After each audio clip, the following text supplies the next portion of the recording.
What's going on, YouTube? Thank you for tuning in to another episode of Welcome to Texas Podcast. Thank you, everybody that's been subscribing, liking comments, dropping likes, uh, good or bad. I appreciate it. It really means a lot. Uh, I did a video earlier with David Mendenhall's sister. At the time that I was doing the video, I did a live, which I shouldn't have did that live because it just basically took me off track. Reading those comments and you know those live comments at the time is like basically real life negative energy, and I'm working on that.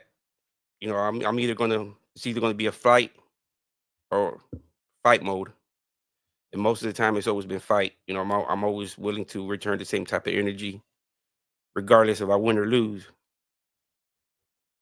The winning or losing has never bothered me. You know what I mean? That's never bothered me, but I've always fought. Regardless. So when I read these comments on live, it's just like negative energy. I have to reply back with the negative energy. So then it takes me off track. It puts me in the mode. It puts me in a defensive mode. It puts me in a aggravated mode. You know, in the defensive mode. So during this interview, I was kind of nervous. You know, the topic that it was, my mindset at the moment.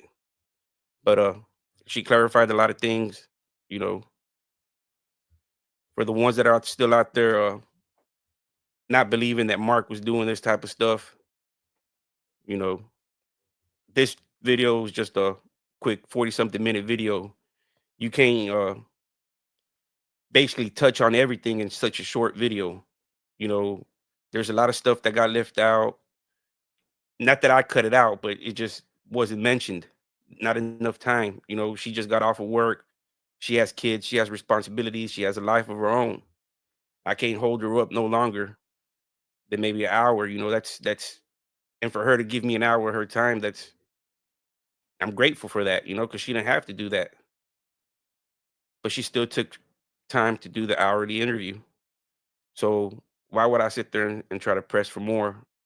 I asked her if she would do more interviews down the road because I'm pretty sure people are going to want to know more about her and question more about what she has to say on the Mark topic. Because I seen a video earlier that Dante did that Mark's taking this secrets to the grave, and rightfully, that's his choice. You know what I mean? But don't get mad when other people are coming out and exposing you. Because these are people that you could say lived with the trauma themselves. They weren't there in prison, but they still got those phone calls. They still got those letters. So, in a way, everybody that's involved in that documentary suffered to some extent, man. And everybody to this day is still trying to recover, trying to still get some closure from that. So hopefully y'all like this video. I didn't unedit nothing. I asked her if I could just upload it like that. She said it's cool. Uh, Hopefully she'll be able to answer some more questions down the road for y'all. Uh, once again, it was a 40 something video. Everything wasn't going to be able to get cleared up in such a short video. But hopefully y'all like it and y'all stay tuned. A lot of anger. But no, that documentary that was, made about my brother, what happened to him, it was a lot worse than what was in that. They took out a lot of things out of that documentary actually that happened to my brother. Um when he got out, the heat definitely was not, it seemed like it didn't affect him. He hit the ground running. He worked, his butt off. He saved money. He opened his up, mechanic shop. By the way, he got his diesel mechanics in prison. He got his was it digital mechanics degree in prison. Like, when he got out, he hit the ground running, and he built up, and he opened his own business under his own name in that same county. People loved him. He helped so many people out. I mean, and that's the thing that we need to hear, because everybody got this picture of David based off his crime and based off that documentary, and David was up until 2 months before he passed away. David was still going in the prisons and preaching. okay, and see Him and his wife.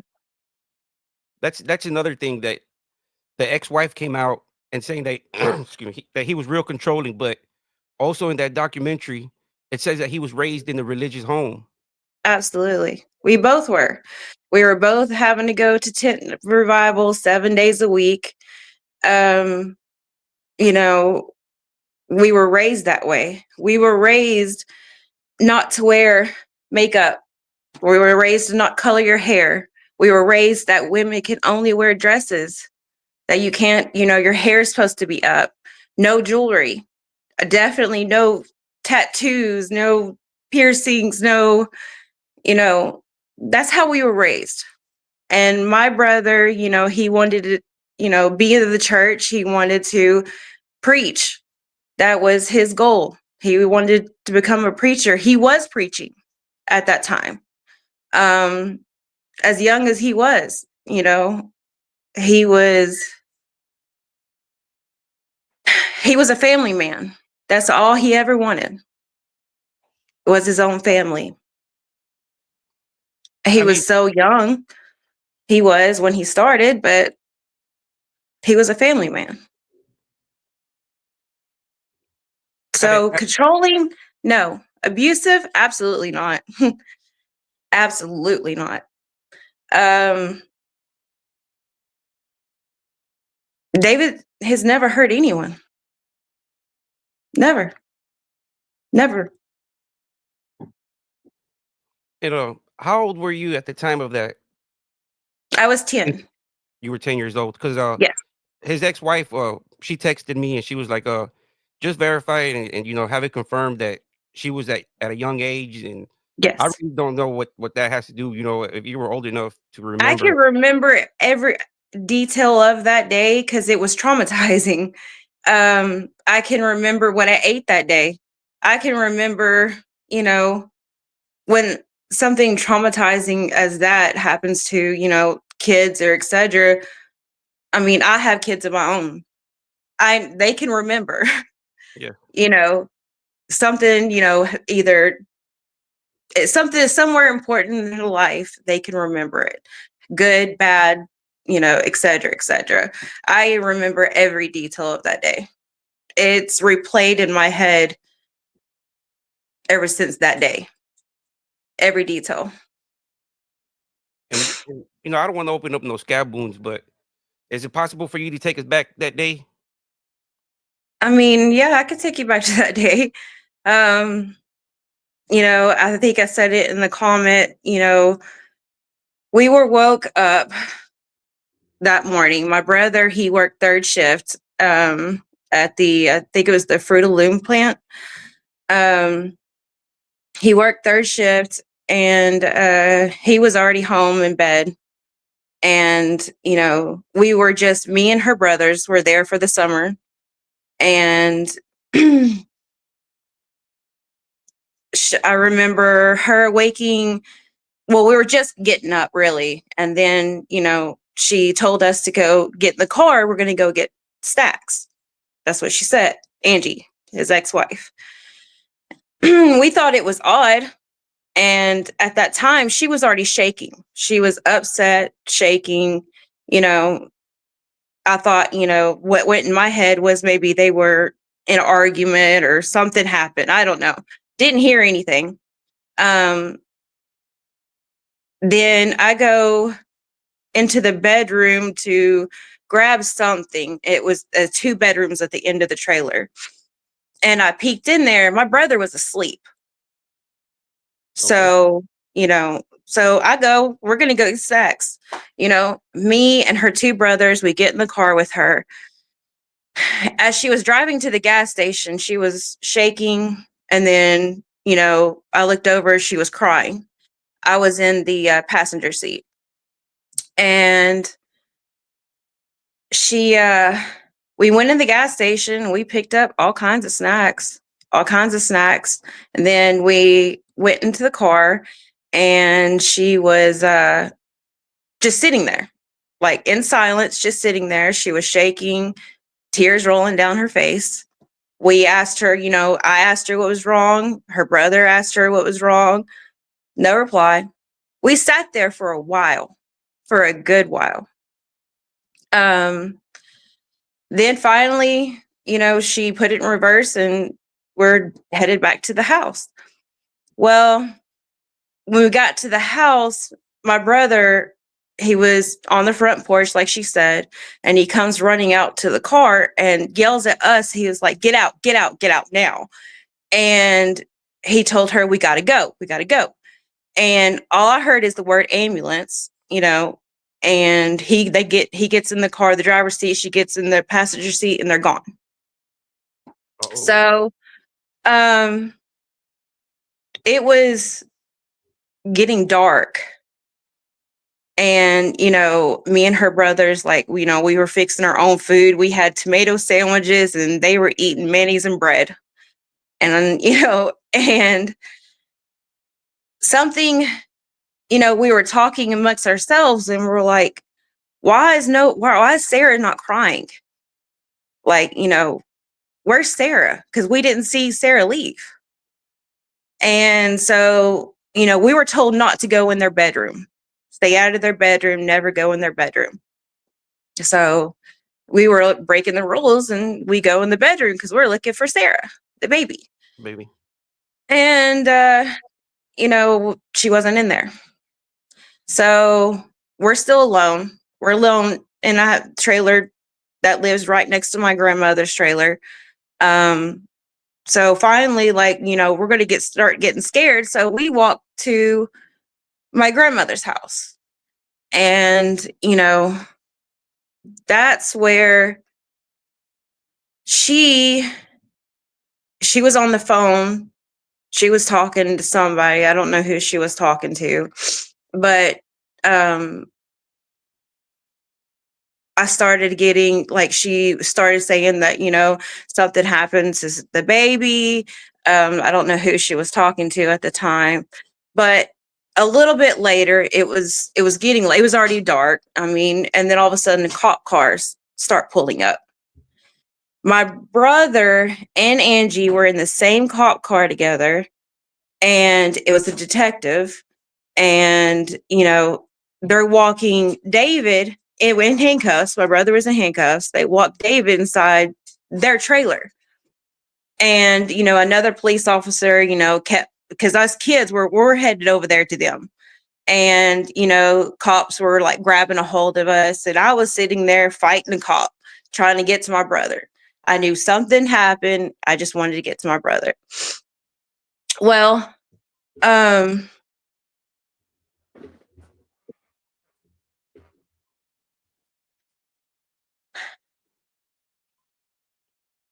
think they were there for probably about 30 minutes. Not long at all. At this, I seen Angie's face. She was she was crying. She was upset. They didn't walk Angie in there. They just walked David. But they were in the same vehicle in the back seat together. Um, what were you gonna say? I know you said that the baby wasn't in the back room. Where was the baby at? Where did y'all find the baby at afterwards? We didn't find the baby. The ambulance came and took the baby to the hospital. And where was the baby That's what located at? David was trying to say. Oh, okay. And then, what she said, they said, somebody murdered the baby. That's what happened. They said somebody murdered the baby, and that's why they were brought to the trailer by a detective to investigate what happened. Now, Prior to that, there was an accident. There was two. The baby had rolled off of her lap when she was changing a diaper, and my brother goes, and he was laying next to her, goes and catches the baby before she hits the floor by her leg. So he saved her. Okay, to save her. Correct. Okay. So, and then it was a few days after that, um, my mom had given them a waterbed frame, a queen size waterbed frame. And they didn't have the actual waterbed, the old school boxed Yeah. frames. They Yeah. didn't have the waterbed part in there yet. They only had a full size mattress. Okay. So you imagine there's space. Yeah. It's still sinking down. It's still going Right. down. Right. So um my brother ended up tripping in the bedroom. He tripped over something in the bedroom, and he kind of, like, he was falling, so he tossed the baby up on the mattress, and the baby rolls in the gap of the Yeah, frame. the little crevice. Right. Right, in the crevice. 3 days later, okay, that incident happened. Okay. Now, prior to that, the leg incident, there was a prayer cloth tied to the baby's leg. Okay. That was a belief within our church, prayer cloth, prayers. The baby was taken to church. Okay. Everyone held that baby. We were around that baby. That baby would never seem like she was in pain. That baby never screamed. That baby never cried. She was an angel. That baby was an angel. There Yeah. was nothing wrong with her. Okay. So then, of course, that other accident happened where she hit the bed frame. Now, I'm going to say this is another belief: no doctors. No doctors, no shots, vaccines, no. That was strong. We pray. That's how we were raised. That's how my brother was raised. That's how I was raised. We pray. We don't have to believe in a doctor, no medicines. God will give us what we need. That's how we were raised. So my brother did just that. The church prayed over the baby. You know, um, he told them what happened about her leg. Wow, there's a prayer cloth there. Nobody ever seen nothing. There was no bruising, no bruises. Now, the incident happened, and the autopsy, she was blue. She was already gone. Okay. And I know for a fact Angie already knew, Yeah. because the baby had died on the autopsy hours before. My Yes. brother was at work, third shift. She woke up, or not woke up, but yeah, she came and got us and woke us up pretty much to get in the car, and she was already hysterical. Okay. Autopsy showed the leg had scar tissue already forming. It was healing. Okay. The baby passed away because she had a fractured skull, Okay. and it caused a brain bleed. Okay. That is what initially why she passed away. And two things, that fracture, what it came from the first incident rolling off the bed, but it wouldn't have been that bit of an impact because, I mean, she landed on the bed and rolled off into that crevice, which is Is that possible that it coulda happened there? But then again, that No, happened the when leg that leg happened when he caught her because okay, it was, already had scar tissue healing it. that healed. Yeah, that was healing, that was healing. Yeah, that was healing. Yes. What made her pass away was from the head injury of her hitting that bed frame because there Okay. was only 2 incidents. Yes. But they also found on the, autopsy she had broken ribs, which was caused by him doing CPR. Okay. Okay. 'Cause that Um, yeah, those were freshly like, those were done that day. 'cause you know, you how you But mentioned it earlier, it almost seems like she was trying to commit a not commit, but trying to have an alibi exactly. by waking y'all up and, 'cause you know, you saw I know for a fact. I know for a fact. I know, and she knows I know. She knows I know. yeah, 'cause I mean, from what you're telling me as a 10-year-old, you already know the set routine of what they had in their relationship, her waking you up in the middle of the morning while y'all are still asleep, We never did that. Like, that was rare. It shocked us. yes, and, We've never done something like that, especially going somewhere with just her. My yeah, brother took care of us. My brother worked. My brother's fixed vehicles for other people. This is before he had his mechanics or anything like that. He My dad was a mechanic, so he learned, from my dad.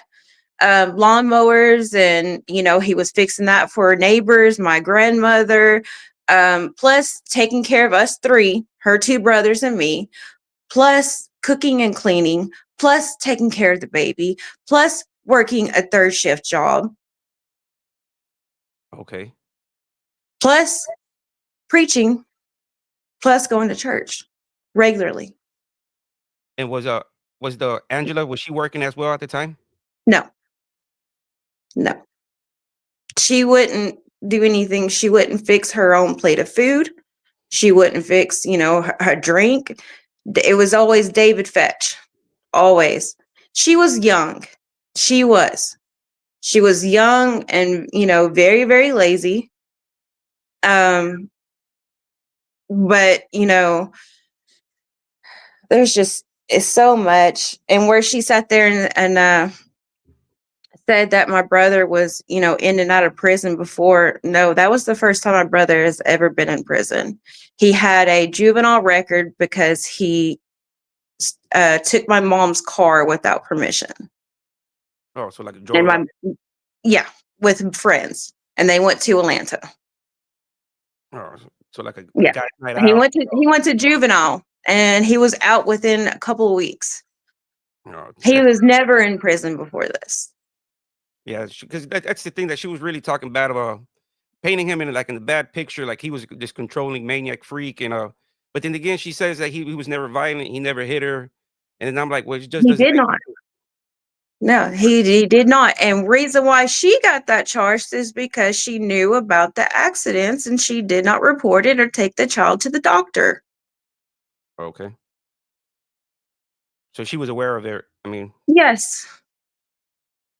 'cause that's Yeah. why and now it makes sense, it makes sense 'cause she's like, "Oh, I didn't know nothing about it, uh, I don't know why I was blamed for something," but it makes sense now, she was aware of it, but She she was aware of it. She didn't openly admitted she was aware of it. Absolutely. yes. Mhm. I mean, it makes more sense now. Yeah. 'Cause she feels like I'm a That's why she got that charge. And yes, my brother did take the plea. He did say, it was all me. He did. He lost. You have no idea how much that child meant to him. That was his. He was so proud.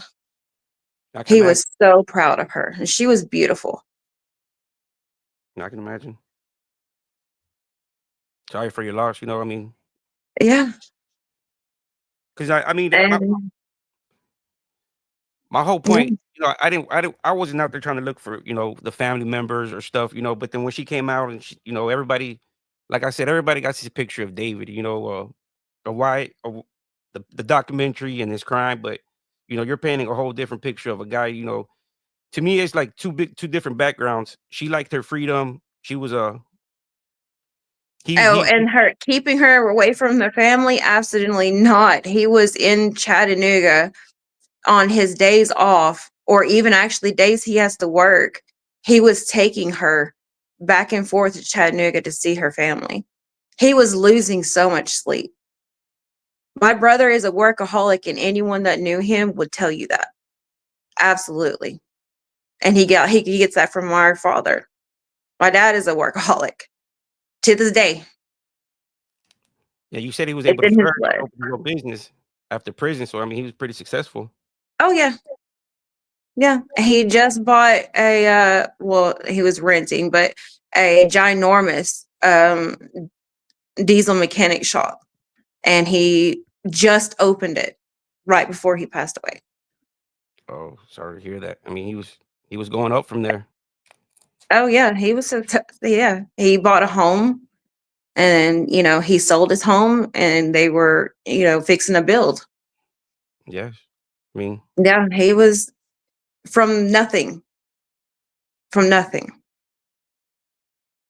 yeah, because I mean, Charles talks, he says, from his time knowing him in Limestone Prison, he was a pretty good-hearted guy, just dealt the bad hand of Yeah, life. yeah, very much so. I mean, he was a baby. He was basically a kid, and he was thrown in there with the worst. And there's something on there that they didn't put in. You know, he was raped. He was gang raped. And by They broke his jaw with a padlock, and his jaw had to be wired. He had a fracture. His cheekbone was fractured. His teeth were gone. He had a broken finger, broken ribs from that one incident. That's just one. My brother survived. yes, He was a baby. He was a baby. He just turned 19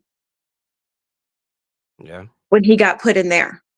Just turned 19 years old, and he weighed 120 pounds. nothing. That's not even a sack of potatoes. I mean, it's Mhm. compared to the guys that are in there, 250, 300 pounds, and Right. So what's going to happen to a strawberry blonde, green eyed? He didn't have blue eyes and he didn't have blonde, but he was strawberry blonde yeah, yeah. with I mean, green eyes. yeah, he was a attractive male in an Right. environment that was okay. 120 pounds and a baby. What's going to happen? Yeah, you know, and that's what Mhm. people don't understand. Because Mark, when did you meet Mark? When did you first meet Mark? I first met him in the visiting cafeteria room, and he came over there and he shook my family's hand. And David never made it aware that, hey, this is the guy that's doing everything to me, or No, he called him his friend. We didn't know. We had no idea. That documentary was not released then. oh, And another time is when they had a picnic. They would do a picnic once a year for the inmates, and all the families would get to join. That was another time. but he never made it aware to y'all. How did your dad? Because in that documentary, your dad says he's learning stuff in there, and that I hope that when he comes out of that prison, he unlearns it. So He meant that. when was your dad aware of it? Um, I guess whenever he was contacted about the documentary. Oh, okay. So that's when everybody in the family started, I guess, basically knowing Yes. what's going on. Yes. Well, I mean, we knew what was going on before then because, when we got that phone call, what happened to him. He told us what happened to him. We didn't know that that actual guy was him until the documentary. Okay, so it's Mark When David Mark first got put in there, yes, he was jumped. by Mark. Yes. Yes, I mean, because it's that's see And that more. yeah, I mean, there's a few of them. it was Mark and his JG and a few of his comrades that he would run around with doing that type of stuff because Charles verifies it as well, and it's he's under the impression that that stuff didn't take place. But now you're saying that that documentary is real. That It is. David, Yeah. that Mark is this sexual deviant, Monster? monster. I mean, he is what he is, because it's like everything that he self admitted in that documentary is who he truly is. Yes. Yes, because I mean, your brother went through it. Because he even clears it. He even in the documentary he clearly says it. I'm the one that gave him that name. I'm the one that gave David Mendenhall that name of Mindy. So he's the one that forced feminized him to play that role of a female. But he's still out here in this free world saying, "No, I didn't do that. I didn't do that." But it's only fair that the truth comes out because they need to be held accountable for their actions. Absolutely. He's a monster, and I hope gets the life that he deserves. I really, really do. Yes, I mean his health is not too. My brother survived. He had to survive that. And for him to get out and honestly act like nothing ever happened to him. If you met him out here in the free world, you You would would have. never, never. He did this documentary for another reason, is because they told him that it might help him, that his case might get, looked back into, that somebody might want to look into his case and reopen his case and help him. Okay, so Um, because that's what Mark has been saying that as well, that they were gonna yes, help him they out. did say that. Yes, Okay, okay. So yes, he's telling the truth there as well. I mean, yes. on certain things he does say the truth, but on other things he's not really in denial. He's basically in denial still. So Oh it's yeah, he's still a monster. Absolutely, absolutely. yes, he And is. I wish, uh, I shouldn't be like this, but I wish nothing but harm towards him. Yes, no, I mean neither do I.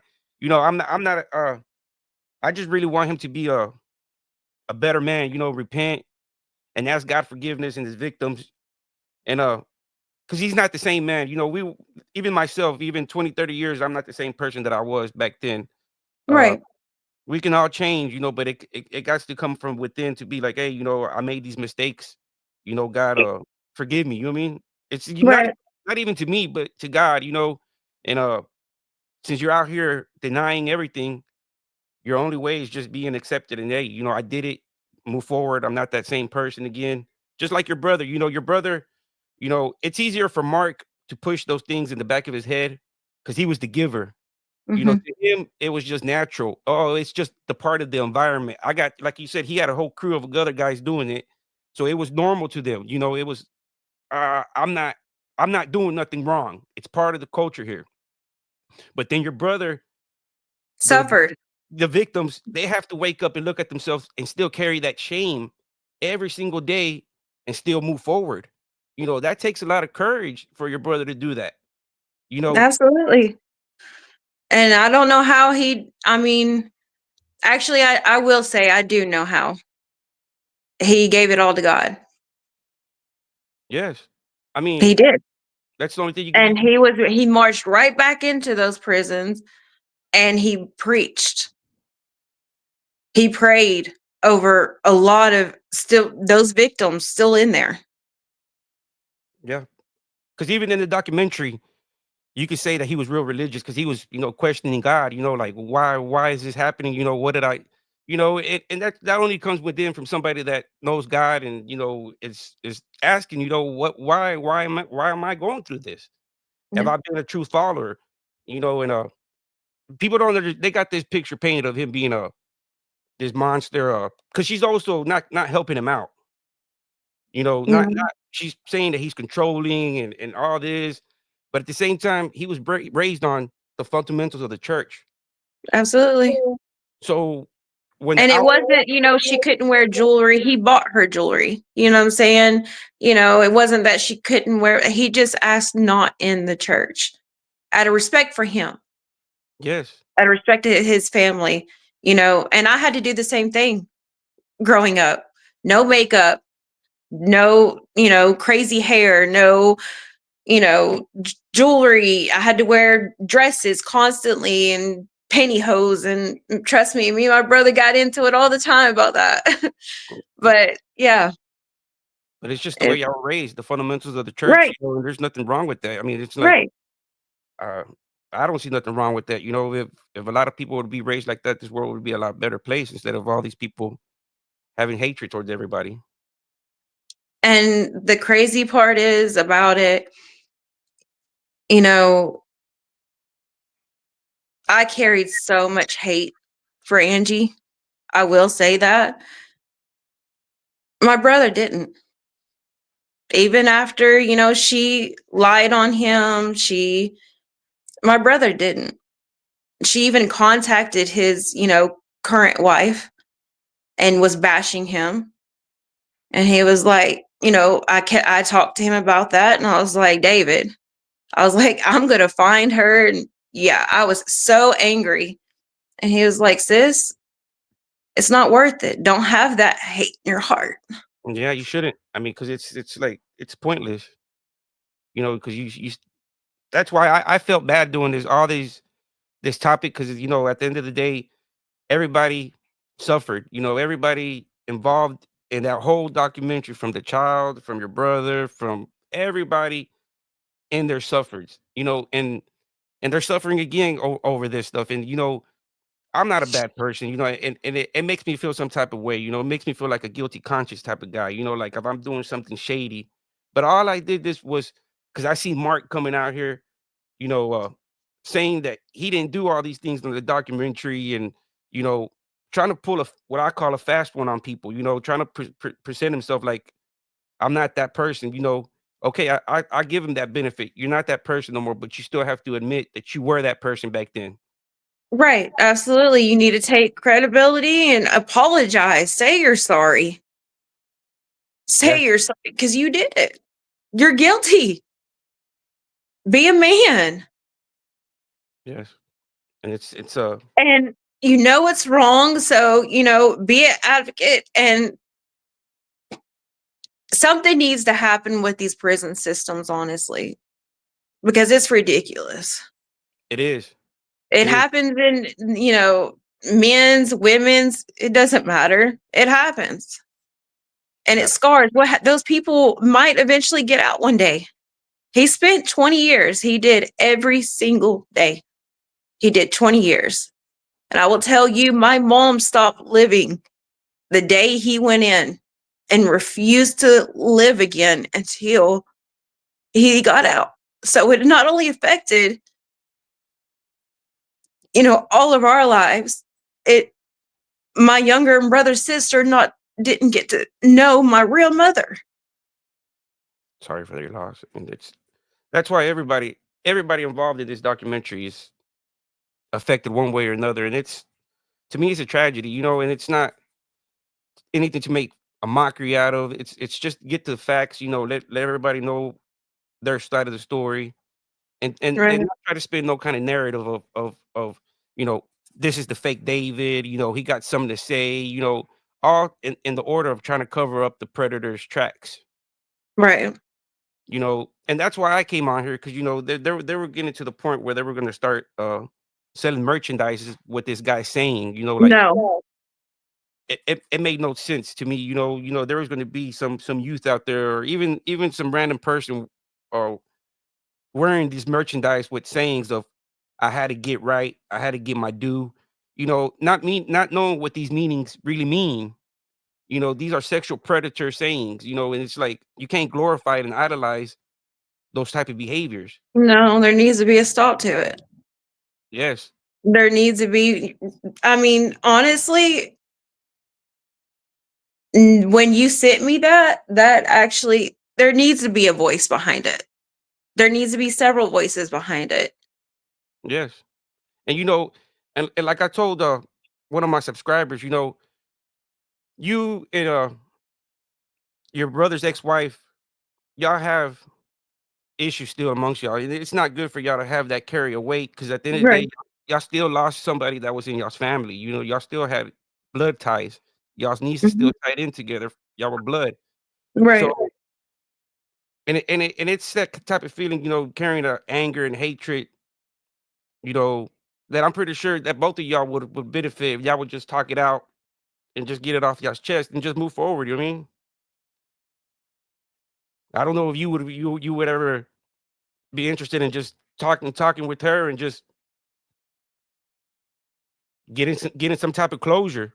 Cause that was my whole thing with Hips, getting him some type of closure on what he was doing through. Cause he went through the same thing too. He got gang raped at Holman, but he's still struggling with his own demons. You can see him on the video. He's nowhere near as how your brother was able to come out of prison, hit the ground, flourish, start his own business.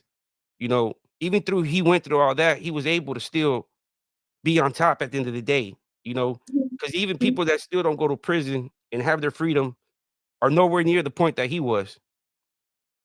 Honestly, I don't know how he did it, except give it to God. He gave it all to God. Yeah.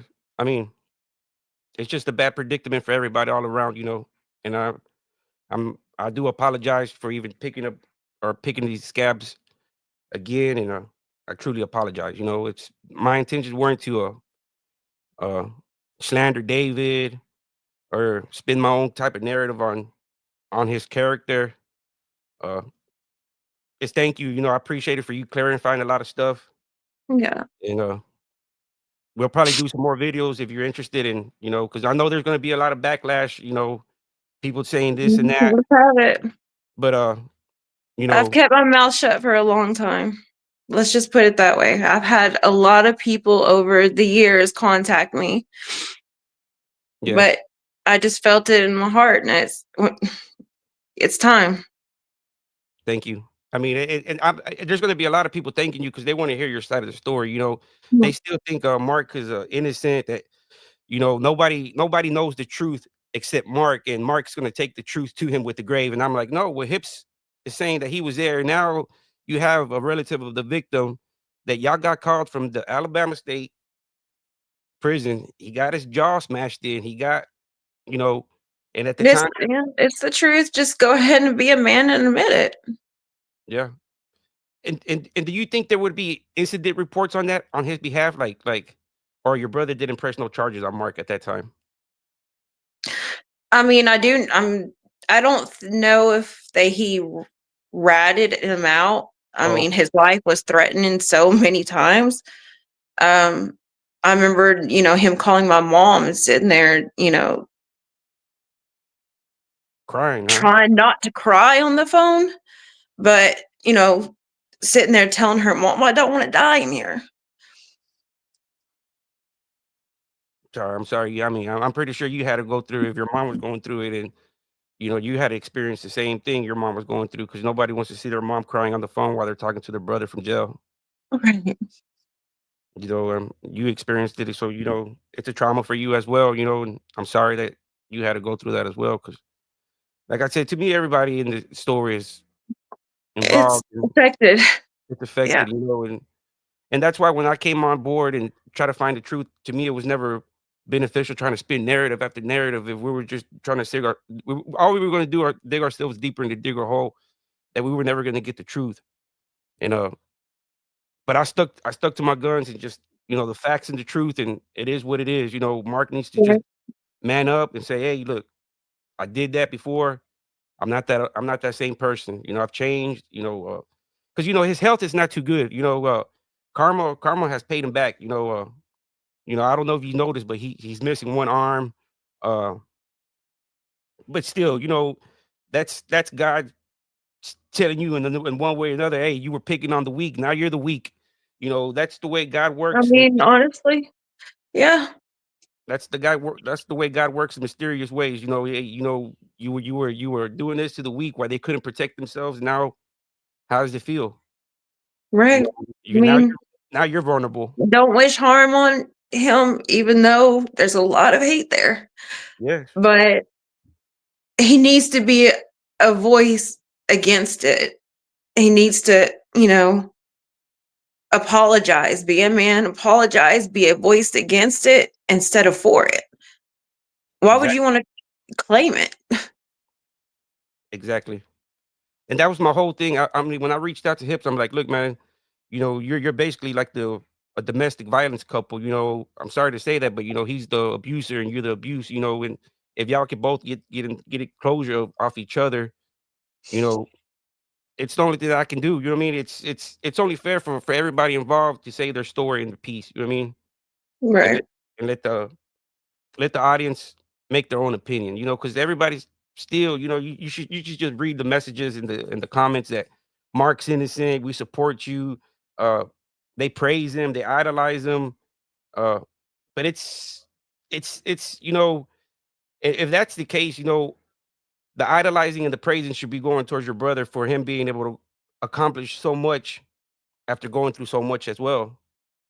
Because a lot of people, I had a cousin that went to juvenile and he couldn't handle the stress of after coming out, whatever took occurred to him in there. He was timid and weak, and he ended up unaliving himself. So not everybody's able to flourish and move forward like your brother. I'm And sorry. so it affect no thank it affects everybody in the type of way. It's those environments. But my thing is that if we can help the youth, not even you know think about going to prison or going that route. We did our part. 'Cause they gotta know that there's people like Mark out there waiting for them, once there's a Alabama prison, it's bad, and especially for the minorities. If you're a Right. minority going into to Alabama prison, it's basically over for you. You Right. know, you're gonna be when I mean minority, I mean, Caucasian's a minority inside the Alabama prison. It's 85 to Right. 15%. Right. So it's sad. And I can just let them know what they do to the Hispanics, and we're more of a minority over there. We're less than probably 1%. But thank you so much for coming on here and exposing Mark. And do you mind if I post the whole video? No, go ahead. Thank you so much, and I'll keep in contact with you once I end this video. Okay. Thank you so much, and All right.